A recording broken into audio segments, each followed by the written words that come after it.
Canara bank. दोस्तों, Canara bank के stock का टेक्निकल और फंडामेंटल रिव्यू करने के लिए आज ये वीडियो बना रहा हूँ मैं, और अपडेट कर रहा हूँ आज कुछ लेबल्स कैनरा बैंक के, जो कि मैंने प्रीवियस वीडियो 26 जुलाई को बनाया था कैनरा बैंक पर।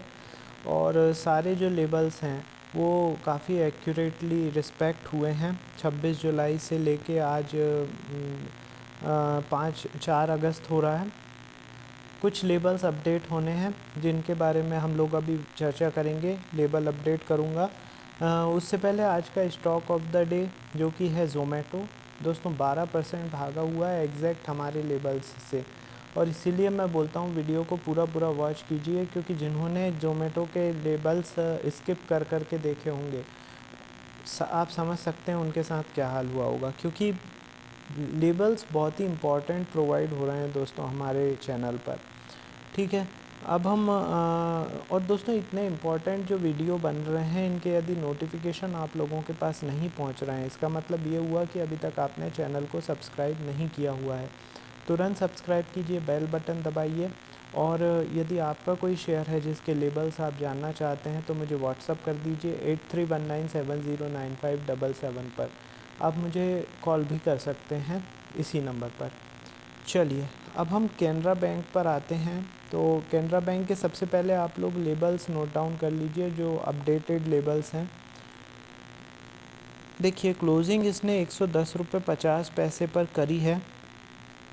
ठीक है, यदि ये स्टॉक, वैसे तो दोस्तों कैंडल्स काफ़ी ख़राब बन रहे हैं क्योंकि रिज़ल्ट इसका बेकार आया है। 25 जुलाई को इसका रिज़ल्ट आया था जो कि अनुमान से कमज़ोर आया हुआ है, इसके कारण सेलिंग प्रेशर बिल्डअप हो रहा है इस स्टॉक में, तो थोड़ा सेलिंग पॉइंट ऑफ व्यू ही है इसमें। ठीक है, बाकी लेबल्स मैं बता रहा हूँ।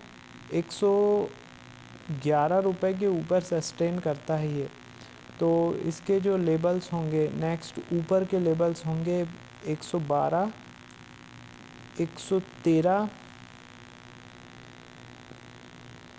115, 117 और 118, ये ऊपर के लेबल्स होंगे।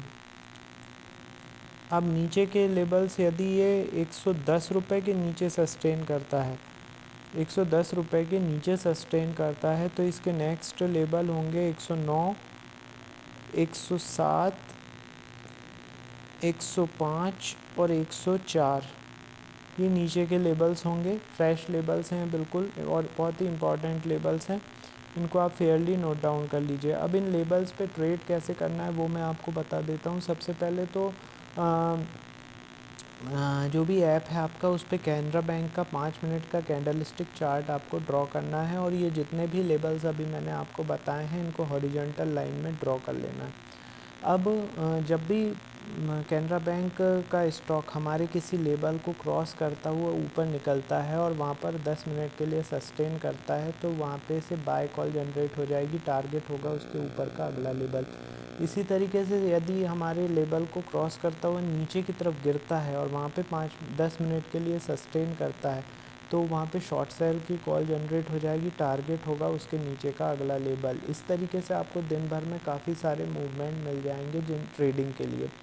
अब दोस्तों, यदि जो न्यू व्यूअर्स हैं वो पहले प्रैक्टिस करिए कम क्वांटिटी के साथ इस स्ट्रेटजी पे, और यदि कुछ फिर पॉजिटिव इम्पैक्ट मिले, आपको कुछ सीखने को मिले, तो फिर आप इस पर आगे बढ़ सकते हैं, क्वांटिटी बढ़ा सकते हैं। ठीक है, वैसे तो मेरे हिसाब से प्रैक्टिस कीजिए, वो ज़्यादा अच्छा है। ठीक है, अब ये कैनरा बैंक के मैंने फ्रेश लेबल्स आपको बता दिए हैं, और लेबल्स के साथ साथ आपको स्ट्रेटजी भी बता दी है। अब यदि न्यूज़ की बात करूं दोस्तों, तो लेटेस्ट में एक ही न्यूज़ आई हुई है इसके रिज़ल्ट की। इसका प्रॉफिट जो है वो 10.5% बढ़ गया है, 3,905 करोड़ का, और NII अप हुआ है 6%। रिज़ल्ट की बात अभी हम करेंगे, रिज़ल्ट अनुमान से कमज़ोर रहा है और उसकी चर्चा करेंगे। फ़िलहाल अब इसका एक फंडामेंटल जो रिव्यू है उसकी चर्चा कर लेते हैं। फंडामेंटल बातों पे यदि ध्यान दें तो कैनरा बैंक एक सरकारी बैंक है, PSU बैंक है, जिसका मार्केट कैप है 1,02,22 करोड़ का। साल भर का हाई 129 रुपये का इसने बनाया है, और 63 रुपये का इसने लो बनाया है साल भर का। अब यदि हम बात करें डिविडेंड की तो 2.91% का डिविडेंड दिया हुआ है, 102 रुपये की बुक वैल्यू है और 6.42 का पीई रेशियो है।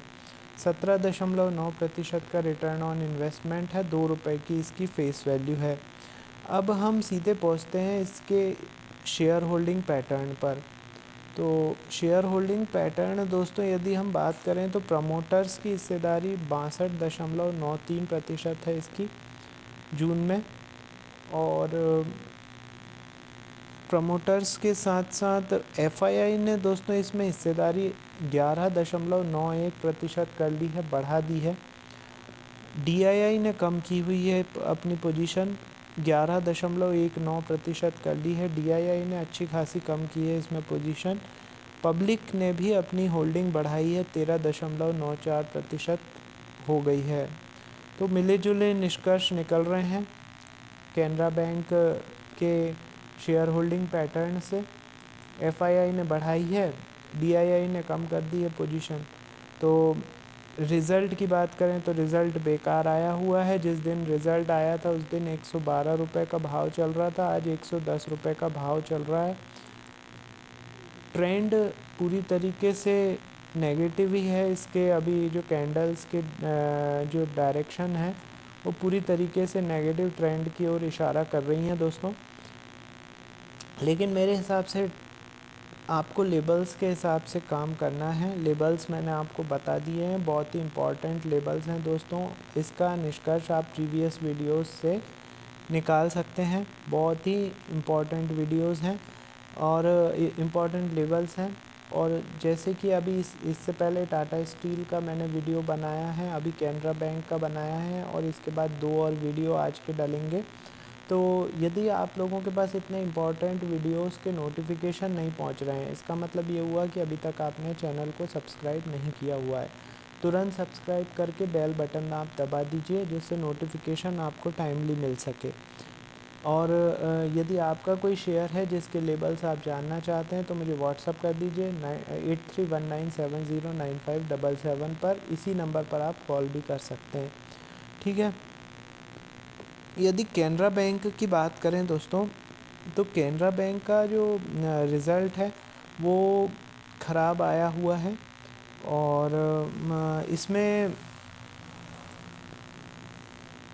रेवेन्यू की यदि हम अर्निंग की बात करें, अर्निंग जो एस्टिमेट थी 4.55 की थी, जो कि आई है 4.30, मतलब कम हुई है। और इसी तरीके से रेवेन्यू की बात करें तो 146.71 बिलियन का रेवेन्यू एस्टिमेटेड था, जो कि आया है 144.852 बिलियन। तो काफ़ी कम अनुमान से आए हुए हैं रिज़ल्ट, इसीलिए थोड़ा स्टॉक नेगेटिवली रिएक्ट कर रहा है। अब देखते हैं कब तक रहता है, फ़िलहाल थोड़ा सा गड़बड़ है। तो ये मैंने दोस्तों आपको लेबल्स भी बता दिए हैं कैनरा बैंक के।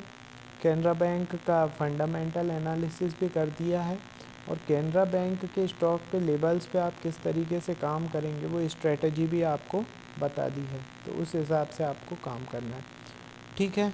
तो अभी के लिए इतना ही दोस्तों, मिलते हैं थोड़ी देर में अगले वीडियो के साथ। Thank you.